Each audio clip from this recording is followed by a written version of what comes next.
पुढची बातमी पाहूयात। सध्या सर्वत्र उन्हाचा कडाका इतका वाढला आहे की त्याचा त्रास हा माणसांसोबतच प्राण्यांना सुद्धा होतोय।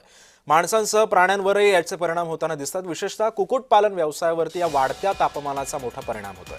कोंबड्या या उष्णतेला फार संवेदनशील असल्याने त्यांच्या आरोग्यावरती तसंच उत्पादन क्षमतेवरती सुद्धा विपरीत परिणाम होण्याची शक्यता आहे।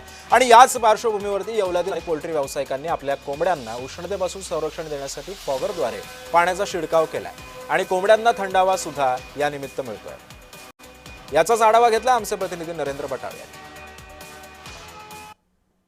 सर्वत्रच आता उन्हाचा तडाखा वाढताना दिसत असून आपण बघितलं तर विविध ठिकाणी उन्हाचे चटके देखील जाणवू लागले। आपण बघितलं तर आपण एका पोल्ट्रीच्या ठिकाणी आलो। त्या पोल्ट्री ठिकाणी अक्षरशः येथील पोल्ट्री व्यावसायिकाने उन्हापासून वाचण्याकरता कोंबड्यांना अक्षरशः शावरची व्यवस्था केलेली आहे। उन्हाचा तडाख्यापासून वाचण्याकरता या पोल्ट्री व्यावसायिकाने अनोखा असा जुगाड देखील लावलेला आहे। आपल्यासोबत हेच पोल्ट्री व्यावसायिक काय सांगाल की शावर लावलेले, उन्हाचा तडाखा वाढलेला आहे, कसं नियोजन केलंय? उन्हाचा फार कडक पडल्यामुळे आणि त्याच्यामुळे कोंबड्यांना खूप त्रास होतोय, म्हणून आम्ही एक जुगाड म्हणून फुगरची व्यवस्था केलेली आहे। त्याच्यामुळे कोंबड्यांना थंड हवा मिळते आणि कोंबड्याचं आरोग्य सुरक्षित राहतं, एवढं सांगू।